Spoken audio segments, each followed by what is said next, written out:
What's up YouTube? Electric Kicks here, back at it again with another video. Today we got something different. We're going to be going over a pair of Nike Foamposite ones, and I was super excited to pick this shoe up, especially as of recent. I've been wearing a lot of Foamposites, and it's a shoe that I was never able to have as a kid, but now that I got a pair, I really like them, and I'll go ahead and go over that. But let's go ahead and start with the box. Here's the box, black Nike box, 9.5. That's my personal size, and I do want to talk about the sizing because it can vary and there's a lot that goes into it. But this is going to be one of those boxes that have the lid that pops open and then just regular Nike paper in there. So let's go ahead and set that off to the side. Here's the sneaker. Super beautiful shoe, I will say, but when it comes to the sizing on these shoes, you have to be very careful. I'm a 9.5, slightly on the wider side. I went true to size. I put these on already. They fit snug, super snug, because on the inside of the Foamposites, you have this Hirachi kind of liner inside that kind of hugs your foot, kind of like a sock. So for me, I like it a lot once it's broken in. Right now, it's probably going to be a week or two of constant wearing to break this shoe in.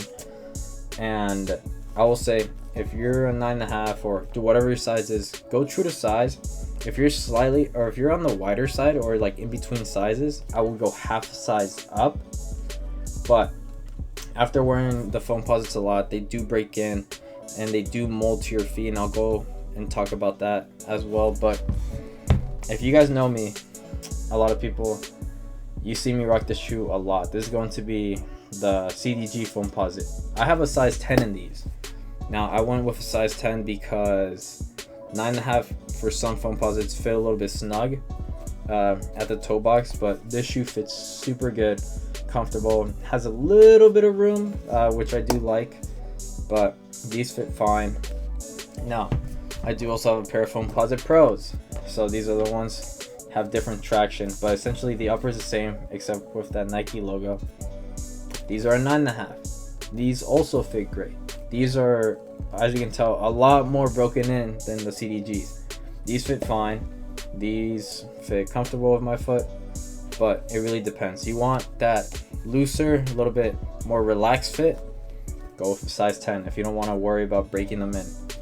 If you're going to be wearing the shoe a lot, go true to size, because once you break them in, they are super comfortable and they're gonna fit perfect to your feet, because the material, the Foamposite material, is meant to mold to your feet.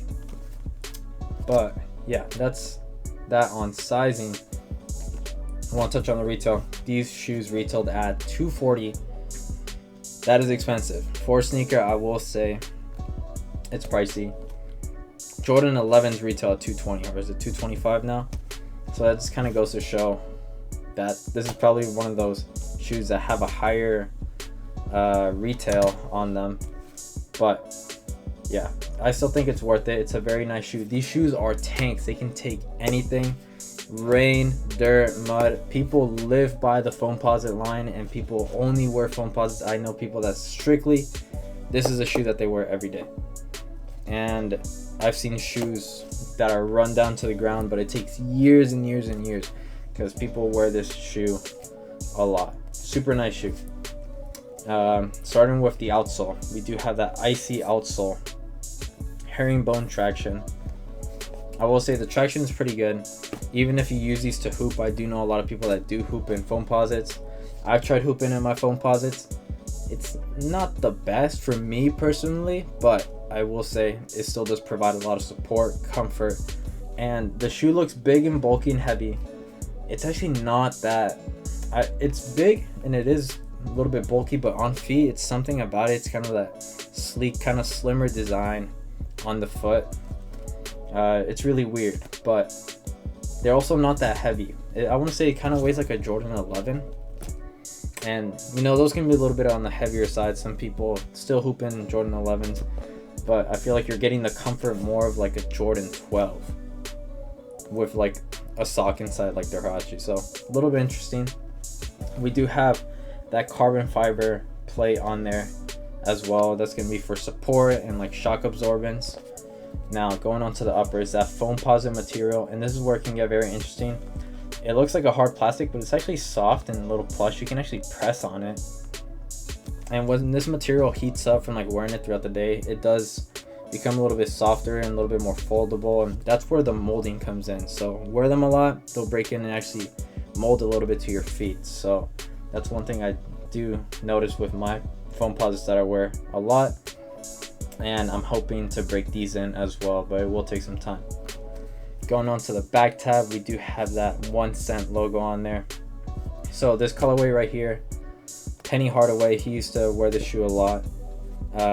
Technically it's not in the Penny line of shoes, but I consider it there because it does have that 1 cent logo on it, and he was wearing this shoe a lot. This color was a player exclusive that we finally got.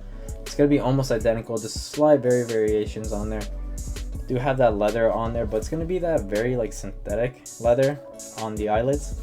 I actually am not too big of a fan of it, especially because of quality. If you're paying $240, I expect maybe some actual leather or like some nubuck on there. But yeah, do have the heeled pull tab. Also have a pull tab on the tongue, along with the Penny 1 cent logo on there as well.